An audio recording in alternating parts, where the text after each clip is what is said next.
Gianni's career in life and Italian Neorealism, of course, and we found out, as those of us in the business already know, you're never more than like 2 people away from somebody you know.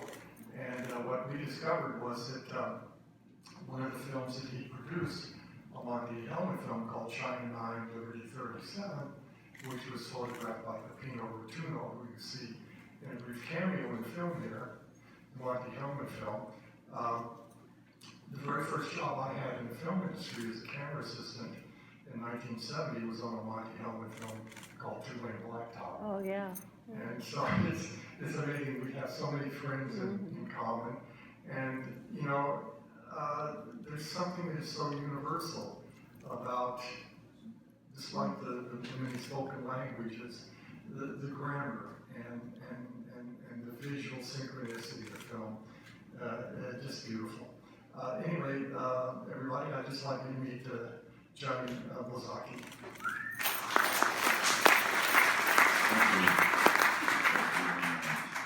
I will take any question you have for me. Bless you because I was born to the Neorealism, and everything I have seen so far was never tell the story from the beginning to the end, just to tell what happened, why it happened, and what really meant to the world. So, if you want to be a filmmaker and you live in Italy or you are Italian, you don't understand one question. What happened? Why? Why we did such a beautiful period? We created this movement that was incredible. And then what happened? So, I want to use my sarcasm. I want to say, we were not just bicycle thing. We did something more. We created this movement. And then, strange enough, we never became an industry. We stay as a craftsman, but Hollywood took advantage. And after the Neorealism, Hollywood was in Rome. And that's when I started to work. So, into that one. So I want to get back and having the friendship with some of the most important people still alive in the Neorealism. So why anybody ever tell the story for the year to come? If nobody will tell it, we'll get lost. So the time was 91. I convinced him to do it. We sit down, first we wrote, let's say, his own historical movement. I want to do it a little bit different in the way he wrote it, in the sense of giving more humanity, very more simple, more direct, more feeling the name, and really live this kind of life. And we did many things in that way. And so we did it, and we started, but it was very difficult to put together everything at the very end, because you can talk about, open city, and then you have to find the clip, you have to own it, So it took a long time, it took almost 3 years from the beginning to the end. And that was the reason why I did it. I did it with passion to tell story who has a longevity and will stay, and it's been told in first person by the last representative of the Neorealism. The film is structured almost like a dramatic narrative drama. I mean, it's obvious it shows that it's very carefully crafted, and it tells the story in a way that most documentaries don't, by not only using one of the principal filmmakers of the new wave, by bringing in the next generation of filmmakers as well. I'm curious, did you know Carlo Lazzani for a long time beforehand? Did you come to him with this idea? Had you been talking about it for a period of time? What was the genesis? Carlo came to me for another film. He want both of us directing a film. I will direct the modern part, he will direct let's say the flashback would be neorealism type. So when we started talking about that, there was a question that I didn't like the script. And so we started working that script. And as we started working that script and I understand more about Lizzani, the soul of Lizzani. So at that point I said, well, we should do, before we do that film, let's do this. Let's really tell the story that you never told. It's almost the untold story to me, in the sense that, in the screen would make a big difference. I started this and then really, I got a little bit confused because I didn't know where I was touching because you understand some of this footage that you see here, it took forever to find it. And the point has to be made and you have to find the clip. And I'm very proud of the result. And this obviously, you have to understand, is dedicated to Lizzani and he taught me a lesson, very important. Just one more observation, we'll go to the next question. But it's very interesting. I mean, the film has a sense of street cred, almost, even though it all takes place in the room of an Italian neorealist film. It seems like a real apartment. It seems spontaneously created. You're not really aware that Lizzani is actually speaking narration. It was either on, I don't know whether he memorized it or on a teleprompter, but then there's a little section where he actually is reading from the script. It's absolutely fascinating the way that it was done. And you were telling me that it wasn't an actual apartment. This was a set that was built at the Czechoslovakian color? From the scratch. Wow. Every single thing. It was totally built in the Czechoslovakian soundstage of the Central Experimental. It was my idea because I want him to tell this whole story with the new technology.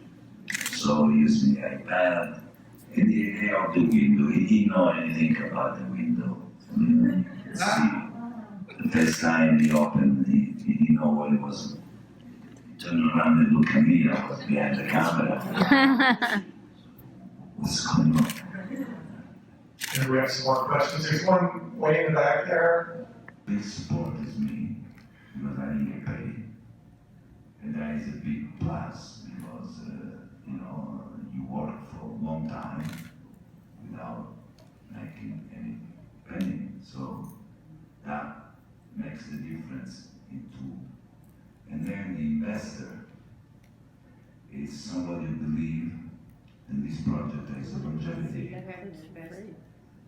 I went to invest there, but you see, the project is not, you saw the documentary, and we have a 75-minute interview, or integral interview of all the people you see there. And we come up with three different books. So the first book is this one, extraordinary book, made by one best printer there is in two languages. Then we do another one for less expensive, and one very cheap for the student, but without the picture. So the project has a longevity, and we strongly believe they will make the money. But there is no tax shelter, there is no tax rebate, there is nothing of that. What did he have to pay for all those clothes? Yeah, there's another one back there, please. I was curious to hear that there was a controversy about. Probably you didn't read all the subtitle because he said exactly specifically the style is neorealism, but he's not made doing the neorealism. 1954 is the end. Boom. All the film made after. Yes, some they look like neorealism, but they are not considered neorealism. But Fellini is a product of the neorealism. There's no question about it. He studied under that, everything you learn is from that. All the master of Fellini, the whole master of the Neorealism, Mussolini, Visconti, and so and so. So they see it as well. But Variety Lights is considered neorealism? Excuse me? His first movie with La Puya, Variety Lights, is Yes. considered neorealism? It's considered, yes. It's a question of, what we call the critic. The people that should be called critics should be advisor. But they decide that some of the film they are considered. For example, André Bazin considered that film neorealist. I have a question, Johnny. We were talking a little bit during the screening, but also Zombie talks about it in the film, and it's kind of a two-part question. They're related. Early in the film, Zombie talks about the Telephone Bianchi films, the white telephone films, which were the kind of big studio films of the fascist era, and how Mussolini's son was tied in that through Cinema magazine and everything. And I'm thinking particularly about the stylistic way that was done in terms of studio style. I think of maybe some of the MGM films like Grand Hotel or Dinner at 8. There's kind of analogs to that. I wonder if you could tell us a little bit about how that style was at the time and how people like, say, even as a camera assistant, Peppino Rotuno, and certainly Rossellini came out of that technique. What, if anything, they learned from it? I'm sorry, this is kind of a complicated question. But also, we were talking about what the Italians call the piano sequenza, which is the sequence shot, what the French call plan séquence, or what we dismiss in this country as calling a wonder. A scene is played in one shot. And I'm curious about that evolution, how the constricted, and you were talking about how controlled the staging was in the Telefono Bianchi films, how controlled and almost mechanistic that was compared to the freedom of the piano sequence in neorealism films. Could you talk about that a little? During that period, all these directors, the scientists, the Sica, German, Visconti, they used to meet every single week, and they used to talk. And they used to obviously talk about the way the American director could express himself, and criticize as well the way they were doing, telling the story. Some of the criticism came about the Telefono Bianchi style. Then basically they say, it's insane. Why the actor have to follow the camera? Why doesn't the camera follow the actor?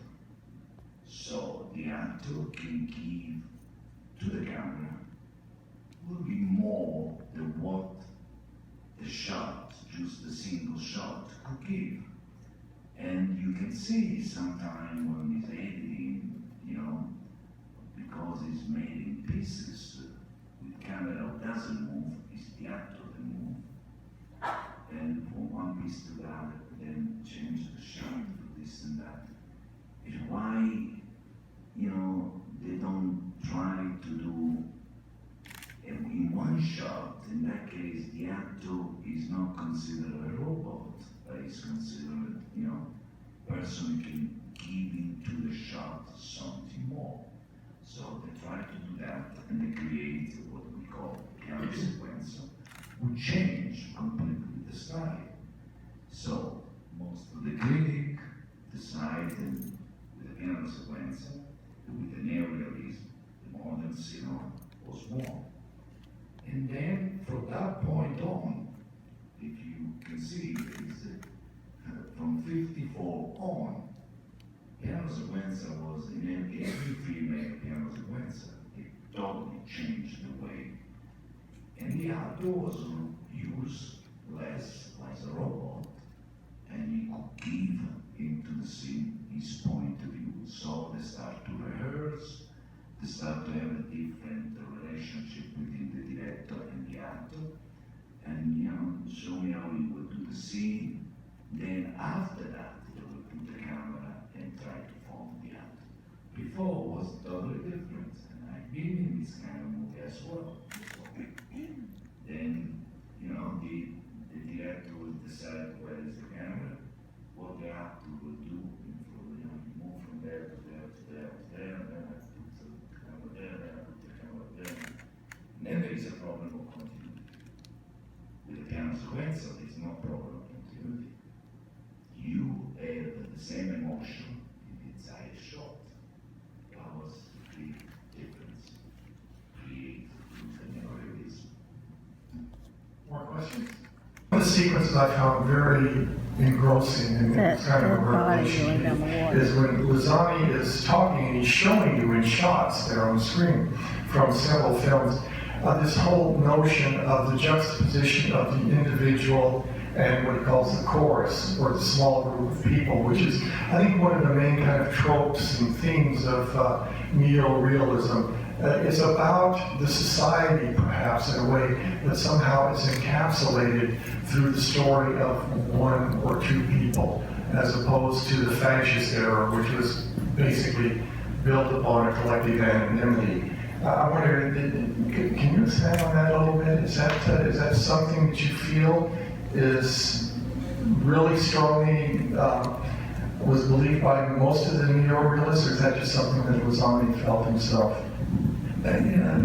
See, most of the directors at that time were left-wing, obviously left as a reaction to what was going on in Italy. But still, they were trying to use more sarcasm and irony about more than going deep into color or politics. Okay? It was much easy to go into really express himself through what you strongly believe in the sense of politics. And I tried really very much into the documentary to stay away from that. I don't want to make a statement of the artist, the way they were filming, because they want to express themselves, and they couldn't do it the way they wanted, because the government was really against showing this Italy worldwide in a certain way. Like Umberto Eco said, the world knew exactly what was going on in Italy. The American film everything, the German film everything was happening, was shown all over the world. The difference again, what I want to say, is to have the courage to show exactly the way you feel and the way you are in your own territory. And that's made a big difference without pushing too much into expressing yourself through politics. David, how are we going on time? Let me take one more from the floor, and then I have a final question I'd like to ask. On the street and show exactly what's going on. Because at that time, even if there was a fascism and there was propaganda film, for example, Mussolini, who was not definitely fascist, but he did some propaganda film. He wanted to work. It was the only way. But, immediately when he had the courage, he really did open city, because he couldn't take it anymore. He had to tell what he felt. Germania, Anno Zero, so all this thing. So the important thing is, today, that courage that you have to have. In America, I felt that nobody really want to really go against system, and he can have the freedom to do it. At that time, I'm talking about today, everything is almost, it's reality show, but semi-reality. A little bit reality. The rest is all, stage. At that time, there were no even script. There was something to happen, and they put in the scene, and they do it. Boom, they shot it, and then they develop the story into that, and they develop the character into that.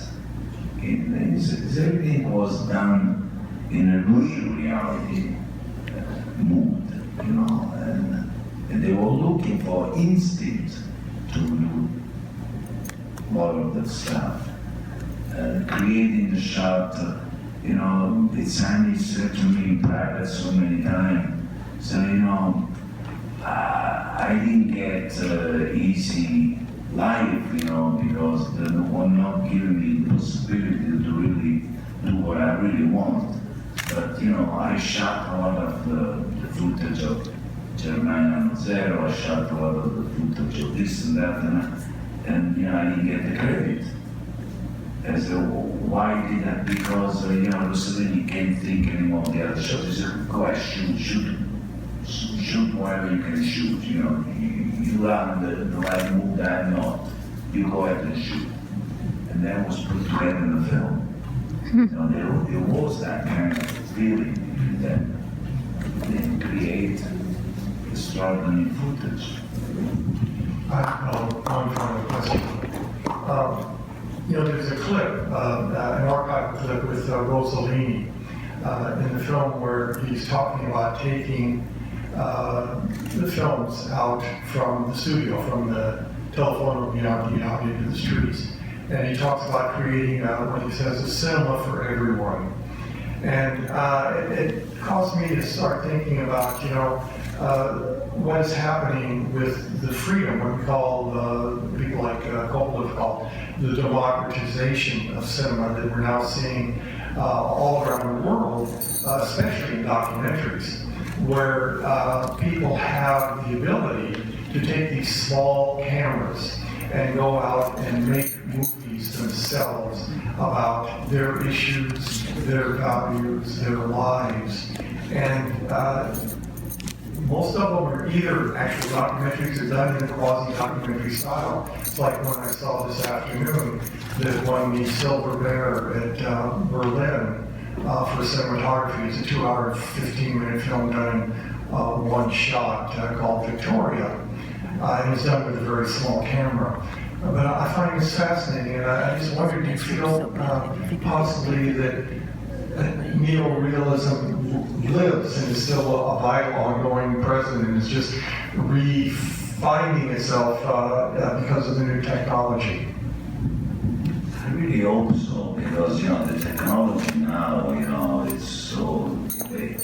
The young students travel the world very fast, and the only thing we're missing some of the film, and then it can be really great, but there is something missing, a sense of the soul, l'anima of the film, and the meaning. I see sometimes when they go off subject, and I don't know if it's the studio pushing that way, I don't know what it is, but there is the message it used to be very clear in this film. You have a very clear message. Some of the film of today are missing that clear message, really the soul of the film, what really the film is all about. There's a lot of film there, this, try to reach more, and then at the very end they don't reach anywhere. That's the big problem. I mean, it's easy to say, it's not easy to do it, trust me. Gianni, thank you very much.